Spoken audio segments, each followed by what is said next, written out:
Salut les amis, on se retrouve aujourd'hui pour un classique update lecture où je vais vous présenter mes 4 dernières lectures, dont 3 ont été lues en fait sur fin décembre et le 4e sur début janvier. Et d'ailleurs ça a été une amère déception, donc début janvier commence très mal, cette année commence plutôt mal en lecture, donc j'espère que je vais pouvoir me rattraper. Donc nous allons commencer sans plus tarder. Je vais vous présenter dans un premier temps Sim Survivor de Loïc Le Borgne et paru aux éditions Scrinéo. Alors il faut savoir que normalement ce livre comptera 2 tomes à la saga si je ne dis pas de bêtises. C'est un livre que j'ai beaucoup aimé puisque en fait le thème de la réalité virtuelle est un thème qui m'intéresse beaucoup parce qu'il peut me mettre en scène de façon totalement ludique des situations finalement qui un jour seraient totalement crédibles et pourraient pourquoi pas arriver. Donc c'est vrai que ce sont souvent des thèmes qui portent à réfléchir et qui en même temps permettent une créativité de folie dans les livres, et ça j'aime beaucoup. Je trouve qu'ici Loïc Le Borgne a d'ailleurs très bien exploité ce thème et j'ai passé un très bon moment de lecture. Donc dans ce livre, vous avez un personnage qui n'est pas réellement un héros, ce n'est pas non plus un anti-héros, mais voilà, Sandro, c'est pas non plus le mec super courageux, quoi. Il est un petit peu couard sur les côtés, et je dirais que la forte tête du roman, c'est plutôt Ambra, mais ça donne un duo de personnages qui est assez sympathique. Donc ces 2 personnages qui sont catapultés dans ce jeu virtuel vont en fait se demander, est-ce que ce jeu est-il réellement virtuel ? Ou est-ce que la réalité les a rattrapés? C'est quelque chose que j'ai beaucoup aimé et il se passe full de choses dans ce roman. Les personnages vont traverser 7 îles et sur chacune des îles ils vont rencontrer des créatures différentes et vont devoir traverser des épreuves différentes. Et donc en fait à la fin il ne doit en rester qu'un, ou du moins un seul couple. Oui, je sais, quand on vous dit ça comme ça peut faire penser à Hunger Games, une espèce d'épreuve à traverser avec un seul survivant. Mais sincèrement, là s'arrête l'amalgame que l'on puisse faire avec, puisque le contenu du roman n'a strictement rien à voir avec Hunger Games, c'est totalement différent. Les héros sont différents, les épreuves sont différentes, l'univers est différent, enfin bref, vous m'aurez compris quoi, hein, c'est différent. L'univers ici est plutôt bien exploité, même si j'aimerais en savoir un petit peu plus, dans le sens où on n'en a jamais assez, et j'espère que du coup le tome 2 va nous en apporter encore et encore. C'est quelque chose que j'avais déjà remarqué avec Loïc Le Borgne, puisque j'avais déjà lu un livre de lui qui s'appelait justement Il, qui était paru aux éditions Seuil, mais qui était destiné beaucoup plus pour la jeunesse. Et encore une fois, je m'étais faite la même réflexion, c'est-à-dire que Loïc Le Borgne est un auteur qui a une imagination de folie, qui est capable de poser les bases d'un monde de dingue, et la seule chose que j'avais reproché à Il, c'était son manque d'exploitation.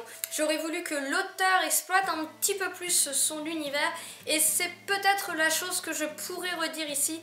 J'aurais aimé que l'auteur exploite plus son univers, nous en offre un peu plus, aille un petit peu plus loin, parce qu'on voit bien qu'il en a encore sous le coude, on voit bien que son imagination est là, et du coup moi j'en voudrais plus parce que j'ai vraiment accroché ce roman.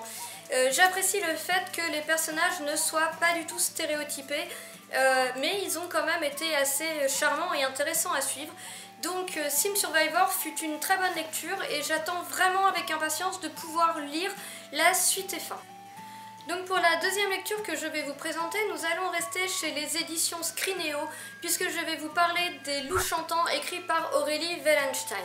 Alors ici, c'est un livre qui m'a totalement transportée dans cet univers original et qui au final est peu exploité, puisque vous allez être emmené sur les steppes glaciales de Sibérie. Vous partez d'un petit village paumé au fin fond du blizzard, avec des personnages qui vont essayer de faire plus de 1000 km en chien de traîneau afin d'atteindre un hôpital. J'ai vraiment adoré cette lecture qui en fait a le don de mélanger à la fois une aventure, une espèce de quête, et à la fois du fantastique, puisque vous avez en effet quelque chose de fantastique ici. Alors il faut savoir qu'à la base je n'osais pas me lancer dans ce livre parce que le résumé est quand même légèrement mystérieux, et pour être tout à fait honnête, j'avais peur qu'ici les loups soient présentés comme des monstres, et en grande amoureuse des animaux que je suis, je n'avais vraiment, mais alors vraiment pas envie de lire un livre où les animaux deviennent les méchants. Mais en allant à Montreuil, beaucoup de lecteurs m'ont dit mais non, lis-le, tu verras, il est génial. J'en ai donc parlé avec l'auteur qui m'a promis qu'aucun loup n'était maltraité durant cette lecture. Et donc eh bien, j'ai pris Les Loups Chantants parce qu'il faut dire aussi que la couverture magnifique est plus qu'attirante et qu'à partir du moment où l'auteur vient me dire t'inquiète pas, moi aussi j'adore les animaux, je me dis que finalement ça peut être quelque chose de magique et ça a été le cas. Pour l'atmosphère, c'est une grande réussite. Il faut savoir que j'ai sorti ce livre dans le cadre du Challenge Cold Winter de cette année qui est organisé là pour 2016-2017 par Margot Liseuse et Moody Take a Book. Je vous mets les liens de leur chaîne dans la barre d'infos afin que vous puissiez aller voir ce challenge si cela vous intéresse. Voilà, le but pour moi a été de lire un livre qui se passait vraiment dans le froid et je peux vous dire que c'est totalement réussi puisque j'ai lu Les Loups Chantants bien au chaud sous la couette au bord d'un feu de cheminée puisque vous êtes emmené dans une atmosphère qui est totalement glaciale sur les steppes gelées, dans le blizzard, dans la tempête de neige et sincèrement l'atmosphère est hyper bien rendue. Aurélie Wallenstein a une écriture de folie qui est très visuelle, mais pas seulement parce qu'elle sait vous rendre, outre le visuel, mais vous avez l'impression d'avoir froid, vous avez l'impression d'entendre la tempête, vous avez l'impression de sentir la neige sur votre peau. Enfin, vraiment, j'ai adoré cette écriture, j'ai vraiment tout adoré. Et puis, pour ne rien gâcher, les personnages sont sincèrement très attachants, très attendrissants. Et voilà, ça en rajoute encore une couche. Et donc, comme je vous le disais, vous avez un mélange entre une aventure et du fantastique. Et du côté de l'aventure, pourquoi je dis qu'on a une aventure? Parce que vous allez avoir Yuri et son amie d'enfance Anastasia qui vont emmener la sœur de Yuri, Kira, à travers les steppes gelées et faire 1000 km afin d'essayer d'atteindre l'hôpital le plus proche. Oui, 1000 km en chien de traîneau, voilà. Parce que Kira est malade et même si dans son village les gens sont plus portés sur une malédiction, ils sont encore beaucoup portés sur les croyances ancestrales, Yuri et Anastasia veulent croire qu'elles peuvent être sauvées et veulent donc l'amener dans cet hôpital. Et donc malgré l'hiver, malgré les éléments déchaînés, ils vont prendre leur chien, ils vont prendre leur traîneau et ils vont aller avec Kira essayer de traverser les steppes de Sibérie. Rien que ça, c'est une aventure qui est extraordinaire, c'est une très belle aventure humaine puisque vous avez ces deux jeunes gens qui vont risquer leur vie parce qu'avec les conditions qui sont là, les conditions météo, c'est vraiment risquer sa vie et qui donc vont risquer leur vie pour essayer de sauver leur ami, ami ou sœur. Et déjà rien que ça, j'ai vraiment adoré. Sans compter que le personnage de Yuri, moi, m'a énormément touchée.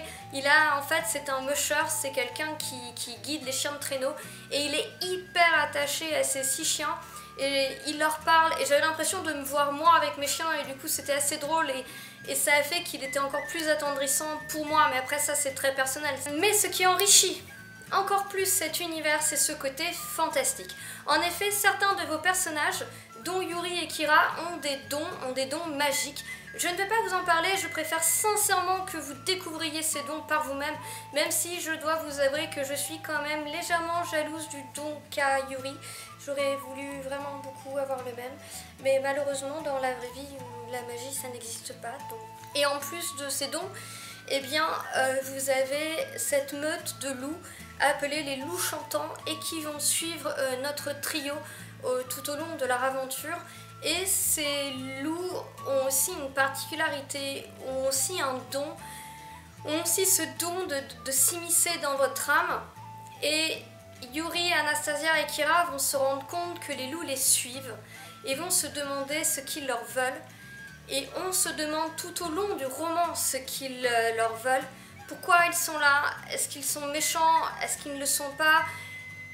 Voilà, on n'en sait rien et l'auteur essaie de nous garder tout le mystère jusqu'à la fin, jusqu'à cette révélation presque finale, pas tout à fait finale mais presque, elle est vraiment sur la fin. Et moi j'ai été totalement enchantée, j'ai été transportée, envoûtée par cette superbe lecture qui vous sortira sincèrement des sentiers battus. Et en plus honnêtement, l'hiver comme ça c'est la période idéale pour sortir ce genre de livre. Donc n'hésitez pas pour Les Loups Chantants, même si je sais que c'est un roman qui est assez particulier et qui ne pourra pas plaire à tout le monde. Rien que pour la plume d'Aurélie Wallenstein, sincèrement ça vaut le coup. Donc après, nous allons voir le troisième livre de cette update lecture. Troisième livre qui va vous emporter dans un univers totalement différent puisque vous allez passer du froid glacial à l'enfer totalement étouffant de La Fournaise. Je vais donc vous parler en effet de La Fournaise d'Alexander Gordon Smith, paru aux éditions Pocket Jeunesse. Je vais parler très vite de ce roman puisque je vous en ai parlé dans mon bilan 2016 et je vous invite donc, si vous voulez un avis un petit peu plus détaillé, à regarder la deuxième partie du bilan 2016. Voilà, ce que je tiens à dire, c'est que c'est un roman qui m'a tenu en haleine de A à Z. Vous êtes sur quelque chose d'assez thriller mais de hyper prenant, avec une atmosphère tendue, anxiogène. Bref, moi je me suis régalée, ça n'arrête pas, c'est hyper dynamique, on est tout le temps pris dans l'action. Et voilà, moi c'est un livre que j'ai vraiment adoré. Ceci étant dit, voilà, je ne m'étale pas plus dessus. Je vous donne le lien ici de la chaîne, vous n'avez qu'à cliquer dessus si vous voulez aller voir le bilan, la deuxième partie du bilan de mes lectures 2016, où vous allez retrouver mon avis un petit peu plus détaillé sur La Fournaise. Et je suis désolée des bruits parasites que vous entendez derrière, c'est ma chienne qui me fait savoir qu'elle en a ras-le-bol, que je m'occupe pas d'elle et que si accessoirement j'allais faire un tour dehors avec elle, ce serait trop génial. Mais oui, vous imaginez bien qu'avec le temps qu'il fait super froid, j'ai super envie d'aller courir avec elle dehors, il n'y a pas de souci. Bref, maintenant qu'elle est partie et que j'ai quelques minutes de paix, enfin j'espère, on va passer au quatrième et dernier roman de cette update lecture. Donc après une petite interruption pour cause de batterie complètement vide, je reviens sur le dernier titre dont je voulais vous parler dans cette update lecture et qui a donc été une amère déception malgré le fait que ce soit ma première lecture du mois de janvier. Donc La Fille de l'hiver par Éowyn Ivey, et moi j'ai l'édition parue chez Françoisir, mais je crois que sinon c'est paru chez 10-18. Alors en lisant ce livre, c'est pareil, je l'avais inscrit dans le cadre du challenge Cold Winter et je l'avais vu sur en fait des challenges de l'an dernier, des gens qui l'avaient lu, et donc cela pouvait aussi rentrer dans ma résolution de justement essayer de lire un peu plus de livres non imaginaires, car comme je le disais dans mon bilan, en général ça marche plutôt bien au final avec moi, mais là je dois avouer que ça l'a pas du tout fait. Donc en fait on rencontre un couple qui va en Alaska pour essayer de refaire sa vie. Une petite fille commencera à apparaître, à venir le voir avec un renard à ses côtés. Et cette petite fille, selon le résumé, apportera du bonheur dans le couple. Alors j'avoue que quand j'ai vu le pitch, je trouvais qu'il était assez intéressant. Je pensais que j'aurais affaire à une lecture assez cocooning, où on ressent bien l'ambiance du froid, de la tempête de neige, de l'Alaska. Et de ce point de vue-là, j'ai pas été déçue. Dans le sens où en effet c'est très bien rendu, le froid est bien rendu, les tempêtes de neige, on voit bien, ça se passe dans les années 1920 à peu près, on se rend bien compte de l'époque, on est dans une époque après-guerre, on est dans une époque où dans ces coins reculés, où les automobiles sont extrêmement rares, donc les gens se déplacent encore à cheval, il y a des chemins, ils habitent dans des cabanes en rondins, tout cela, il n'y a pas de problème, c'est bien rendu.